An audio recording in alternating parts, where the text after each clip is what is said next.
Good morning, students. In the previous class, we started with a new chapter, that is friction. Today, we are going to talk in details about it. So, we have already defined friction, but I am going to repeat it. Friction is the property due to which a force is set up at the surface of contact of two bodies, preventing any relative motion between them. That means a force which is acting between two bodies in contact with each other and which prevents the bodies from moving or which prevents any motion existing between them is known as friction. It may be noted that friction is of perverse nature, that is, it will always act in direction opposite to that of relative motion. Now, there are two views with friction. On macroscopic level, it is known as classical view, which is very common, that we people think that the friction depends upon the roughness of the surfaces which are in contact with each other. In fact, we think that it only depends upon the roughness of the surfaces which are in contact with each other. But when we go in microscopic level, that is when we take the modern view into consideration, it is very complicated, or you can say it is very complex, as it ultimately involves electrical forces between atoms and molecules also. That means the atoms and molecules which lie on the surface of any particular substance, when they come in contact with the atoms and molecules of other substance, they apply forces on each other. So this force or this electrical force is responsible for the force of friction.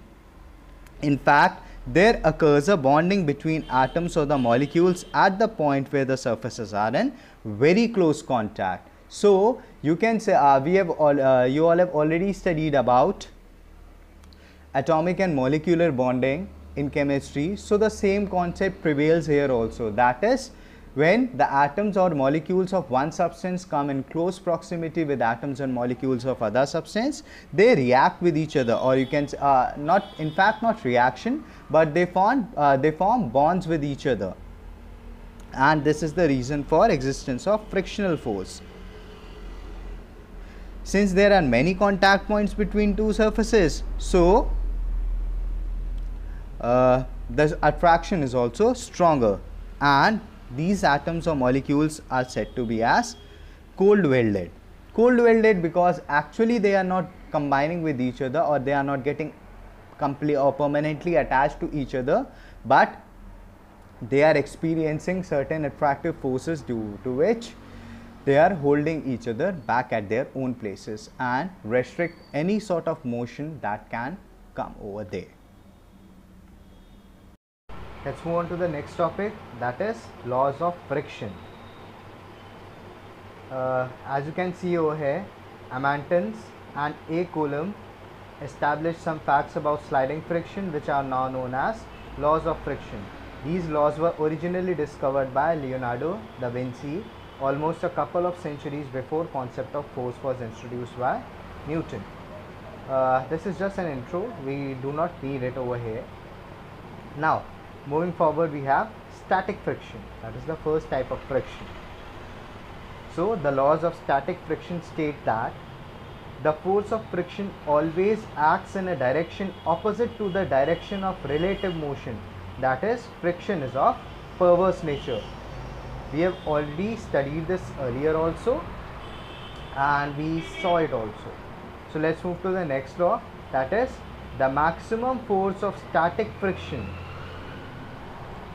that is also called as limiting friction, is directly proportional to the normal reaction R between two surfaces in contact. That is, the force of static friction is always directly proportional to the normal reaction force. Again, we had studied this in previous class also.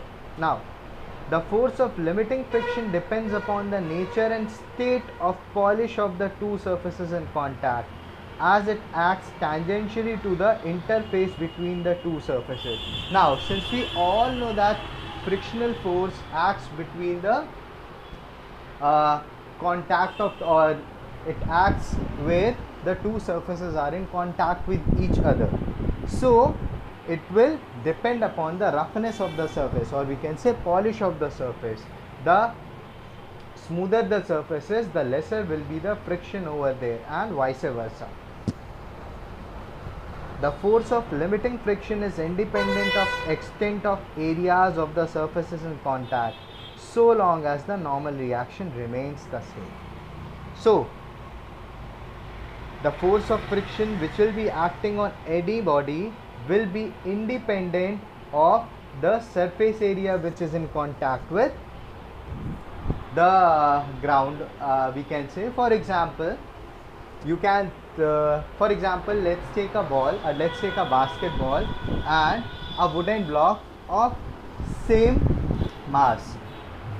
The frictional force which will be applied on both of them will be same, irrespective of the surface area which is in contact with, or you can say the surface area which is in contact with ground.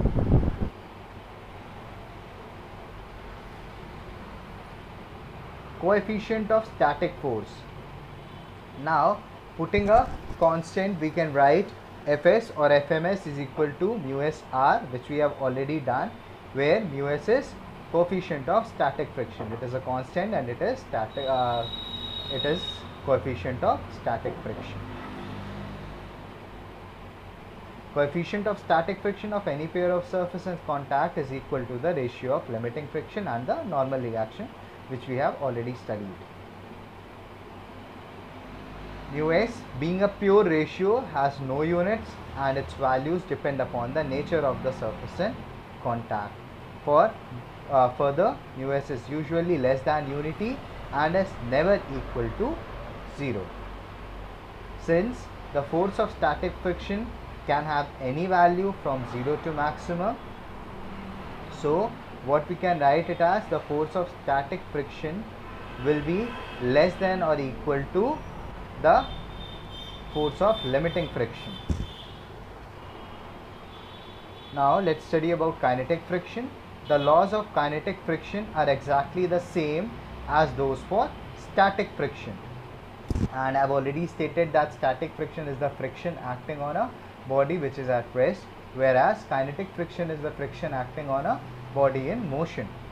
Accordingly, the force of kinetic friction is also directly proportional to the normal reaction. That is, Fk is directly proportional to R, or Fk can be written as mu k R, where mu k is the coefficient of kinetic friction. Now, since mu k is equal to Fk upon R, so coefficient of kinetic friction is the ratio of kinetic friction to normal reaction. Now, as the force of limiting friction is equal to mu s r and Fk is equal to mu k r, so taking their ratios, we can write it as the force of limiting friction upon force of kinetic friction will be equal to the ratio of coefficients of static and kinetic friction. The actual value of mu s and mu k will depend upon the cleanliness of the surface, temperature and humidity.